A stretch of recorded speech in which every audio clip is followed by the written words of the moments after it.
Bienvenue en Camargue, paradis des amoureux de la nature où l'eau, le vent et le sel se conjuguent pour composer des tableaux insolites d'une pureté presque irréelle. Ici, les paysages sont des œuvres d'art grandeur nature. Ils ne sont pas le fruit du hasard, ce sont les hommes qui les ont patiemment façonnés. Depuis l'Antiquité, la beauté et la richesse des étangs ont conquis le cœur des hommes. Ils y ont développé des activités de pêche, de ramassage des coquillages et de récolte du sel. Aujourd'hui, les salins du Midi s'étendent sur une dizaine de milliers d'hectares et couvrent un territoire aussi vaste que la ville de Paris. Mais ici, pas question de pollution, de métro ou d'embouteillage. Nous sommes au cœur d'un espace protégé qui fait partie du réseau Natura 2000.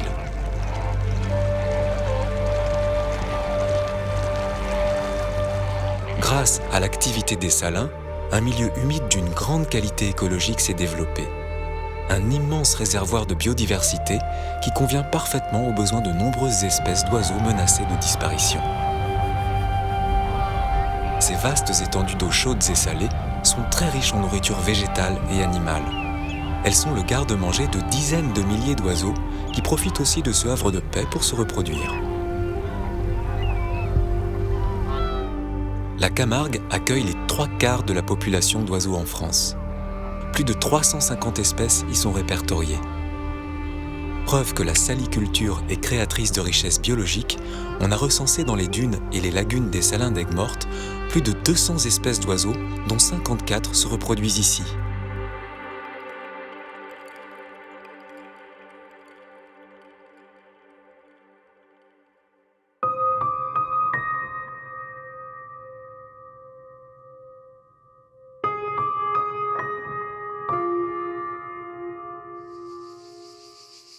Les salins sont aussi un fabuleux trésor botanique avec près de 300 espèces de plantes, soit près d'un tiers des espèces végétales observées en Camargue.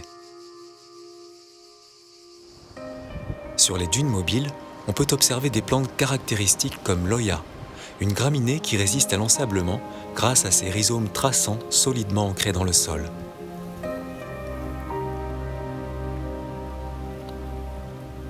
On y croise également des fleurs éclatantes, comme la julienne des sables à la couleur purpurine.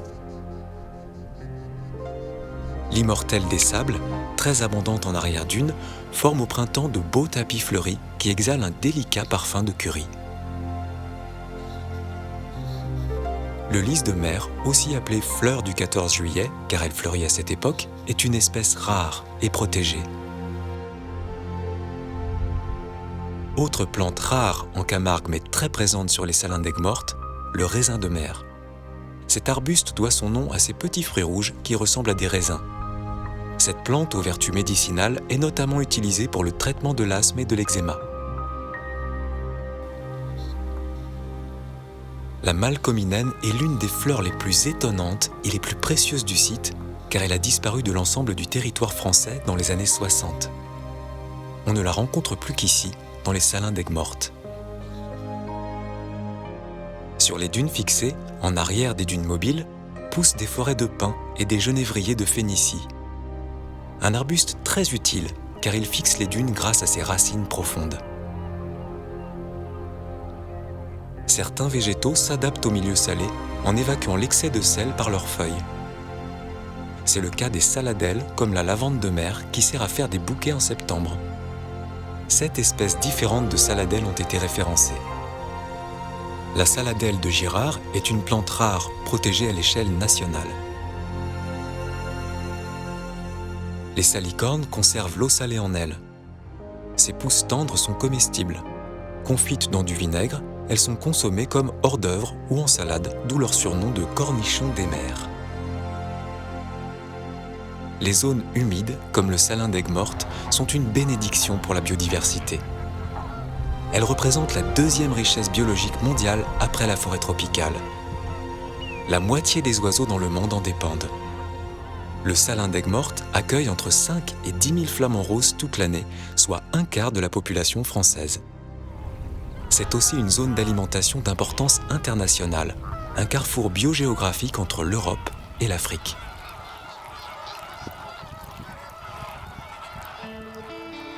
Comme les salins du Midi, je suis une fille du ciel et du sel.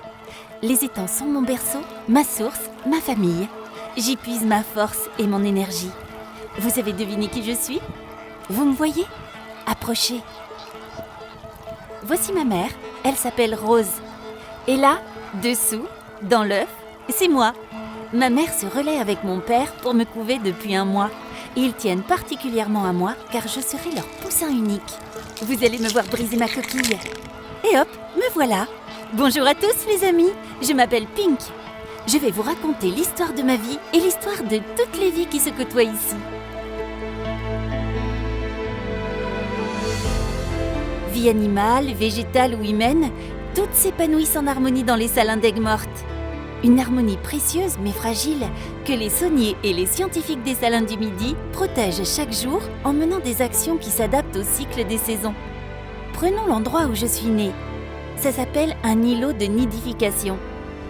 Les techniciens des salins du Midi l'ont aménagé pour nous attirer en nous offrant le maximum de confort et de sécurité. Un saunier a même fabriqué et installé 4 appelants à notre image pour nous inciter à choisir ce site idéal pour nous. Au total, ils ont créé plus de 200 nids sur un îlot isolé par un fossé de protection pour que mes parents puissent m'élever à l'abri du danger dans un endroit paisible, inaccessible aux prédateurs comme les renards, les sangliers ou les chiens errants. Mais ne croyez pas qu'il n'y a que nous, les flamants roses. Nous ne sommes pas les seuls à être chouchoutés, car d'autres espèces aiment se reproduire en colonie pour mieux se protéger des prédateurs. L'union fait la force.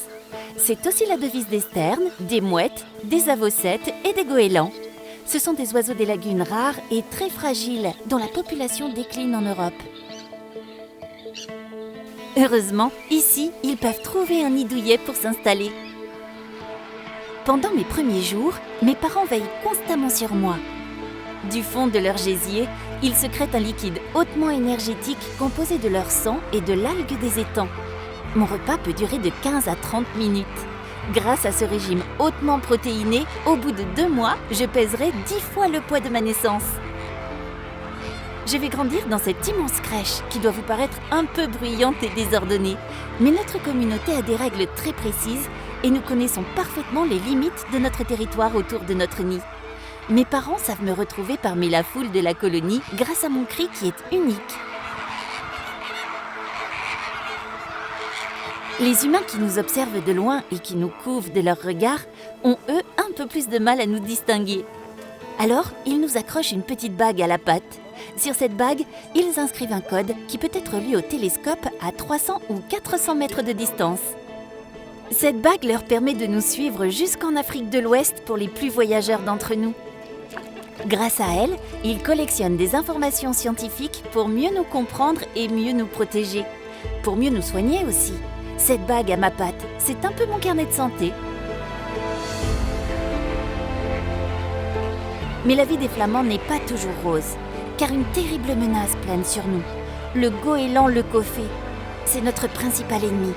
Ce pilleur de nids vole nos œufs et s'attaque aux poussins sans défense, comme moi.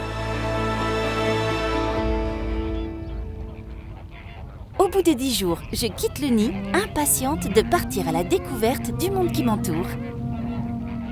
Les scientifiques des salins du Midi mettent tout en œuvre pour limiter les attaques des goélands leucophées, car avec leur bec recourbé totalement inoffensif, les flamants roses ne sont pas armés pour se défendre et constituent une proie idéale.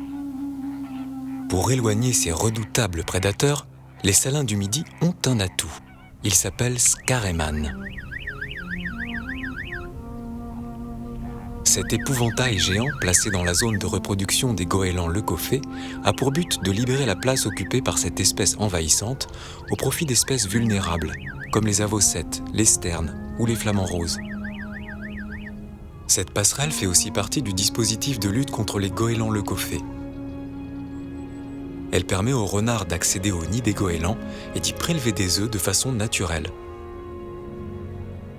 Un appareil photo infrarouge, qui se déclenche automatiquement à chaque mouvement, a été installé pour surveiller les allées et venues des renards 24 heures sur 24. La faune et la flore des salins sont sous la surveillance d'un garde-chasse qui sillonne les étangs en permanence. Il veille au respect de la réglementation du site et empêche toute intrusion non autorisée. Les sauniers qui travaillent sur place sont aussi des gardiens de la nature, à l'affût de tout ce qui pourrait déranger la tranquillité et l'équilibre de l'écosystème des salins. L'enfouissement des lignes électriques, pour éviter les risques de collision des flamants roses avec les câbles, fait partie des actions entreprises par les salins du Midi pour protéger les oiseaux et leurs habitats naturels. Certains végétaux trop envahissants peuvent aussi perturber le fragile équilibre de la biodiversité. C'est le cas des plantes comme les herbes de la pampa et des griffes de sorcière. Régulièrement, le personnel des salins du Midi doit les arracher pour faire respirer les dunes et les marais salants. Grâce à toutes ces mesures de préservation du site, 8 espèces d'oiseaux très vulnérables trouvent refuge dans les salins. Avocettes élégantes, Sterne gojek, Sterne naine, Sterne pierre-garin, Sterne ancelle, Mouette mélanocéphale, Mouette rieuse et Goéland railleur. Ce sont des espèces fragiles, menacées de disparition ou rares à l'échelle européenne. Certaines années, le Salin d'Aigues-Mortes est le seul site d'accueil des goélands railleurs en France. En 2006, on a observé 2200 couples reproducteurs grâce à la création des îlots de nidification.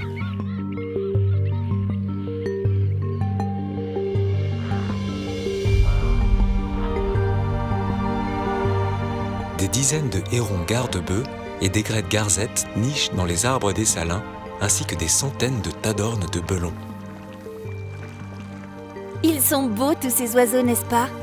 Pour être absolument parfaits, je trouve qu'il leur faudrait un peu de rose dans leur plumage. À propos, vous savez d'où nous vient notre magnifique couleur à nous, les flamants roses? Non? L'explication se trouve dans notre alimentation. Nous mangeons beaucoup d'Artemia salina. Ces petits crustacés qui pullulent dans les eaux salées sont riches en bêta-carotène. Plus j'en mange et plus je deviens rose. L'Artemia se nourrit d'une algue qui prolifère dans les eaux à forte salinité.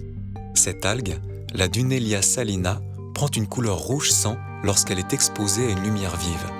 C'est d'ailleurs elle qui donne leur couleur étonnante aux tables salantes.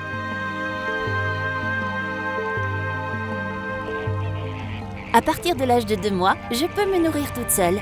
Mon bec se recourbe et me sert à fouiller l'eau vaseuse. Avec ma langue, j'aspire des algues, des crustacés, des insectes. Je peux passer plus de 15 heures par jour à chercher ma nourriture. Je mange même la nuit. Nous ne sommes pas les seuls à raffoler des petits organismes vivants dans les eaux salées. Il faut dire qu'ici, dans les salins, nous avons toujours la bonne quantité d'eau. Ni trop profonde, ni trop basse, et salée, juste ce qu'il faut. Ce savant dosage, on le doit à nos bipèdes humains préférés, les sauniers des salins du Midi. Le travail des sauniers consiste à faire circuler l'eau de mer au travers de plusieurs bassins de faible profondeur, qu'on appelle des partènements, pour obtenir une eau de plus en plus salée. Sous l'effet de 2 énergies renouvelables, le vent et le soleil, l'eau s'évapore et la teneur en sel augmente. On passe de 35 grammes de sel par litre d'eau en mer à 320 grammes par litre dans les tables salantes. C'est à partir de cette concentration en sel que les cristaux de chlorure de sodium se forment et se déposent au fond des tables salantes pour former un gâteau de sel d'une épaisseur de 10 cm environ.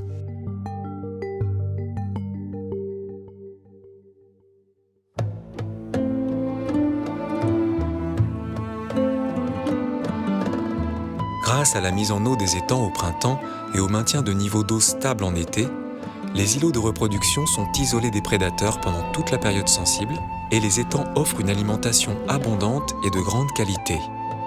Les étangs de faible salinité contiennent toute une végétation aquatique qui régale les cygnes et les canards, tandis que les poissons et les anguilles font le bonheur des hérons. Dans les étangs de forte salinité, où la concentration en sel est de plus de 70 grammes par litre, on trouve des quantités importantes d'Artemia salina, très recherchée par de nombreux oiseaux d'eau, en particulier par les flamants roses.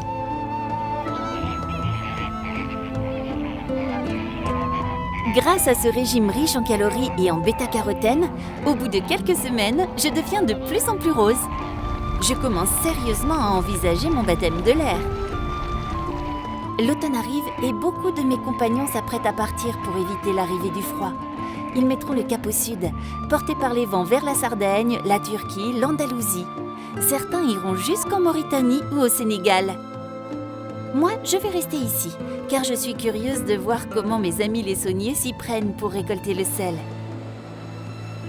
La récolte du sel a lieu une fois par an, en été avant la période des pluies. Dans les salins du Midi, on peut le récolter sous différentes formes, gros sel et fleur de sel.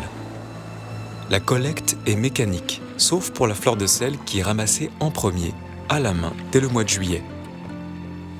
Blanche, fine et légèrement humide, la fleur de sel se forme la nuit et se cueille le matin. C'est un condiment d'une pureté exceptionnelle qui demande beaucoup de soins et d'attention.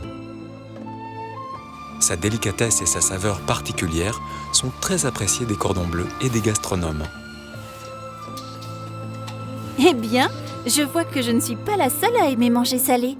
Il n'y a qu'à voir la taille impressionnante des camels, ces gigantesques montagnes de sel qui peuvent mesurer 400 mètres de long et 25 mètres de haut.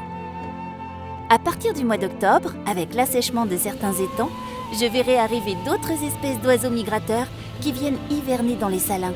Ils choisissent de venir ici car dans les milieux naturels, les pluies d'automne et d'hiver inondent les zones d'alimentation.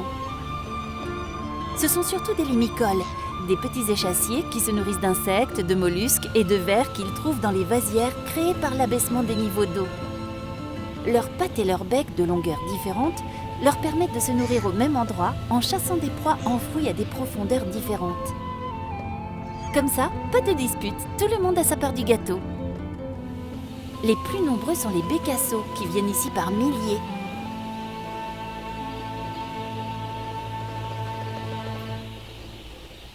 On voit aussi des centaines de courlis cendrés, le plus grand limicole d'Europe qui chasse les vers avec son long bec recourbé. Des avocettes élégantes, des grands gravelots. Les migrateurs profitent de leur halte dans les salins pour faire leurs provisions et reconstituer leurs réserves de graisse avant de reprendre leur voyage vers le sud. Cap sur l'Afrique. Comme beaucoup d'autres oiseaux qui préfèrent passer l'hiver ici, je resterai dans les salins du Midi, bien au chaud dans mes plumes. J'aime bien l'hiver parce que je me repose pendant que les humains travaillent, restaurent des îlots de nidification, rénovent des tables salantes, les portes martelières et les stations de pompage, tous ces ouvrages qui régulent les mouvements d'eau et la concentration en sel des bassins. Grâce à cette remise en état des salins, l'habitat naturel de milliers d'oiseaux est préservé. Et au printemps prochain, la faune et la flore s'épanouiront à nouveau. Les oiseaux reproducteurs reviendront. Alors commencera l'époque des parades nuptiales. Je jouerai de mon élégance naturelle et de mon plumage flamboyant pour trouver un amoureux digne de moi, grand, beau, intelligent et musclé. Avec un peu de chance, 2 ou 3 mâles se battront pour devenir l'élu de mon cœur. Je choisirai le plus coloré, car la couleur rose est pour nous un signe de bonne santé et de robustesse. Et j'espère bien qu'à mon tour, je deviendrai maman, que je pourrai offrir à mon poussin une vie aussi belle que la mienne. Cela dépend de nous tous, et surtout de vous, les humains. Depuis un demi-siècle, sous les pressions immobilières et industrielles, près de 50 000 hectares de milieux naturels ont disparu du littoral méditerranéen. Nous avons besoin de votre aide, de votre protection et de votre amour pour continuer à vivre. Les salins du Midi doivent rester l'un des plus beaux sanctuaires de la faune et de la flore méditerranéenne. Un coin de paradis entre le sel et le ciel.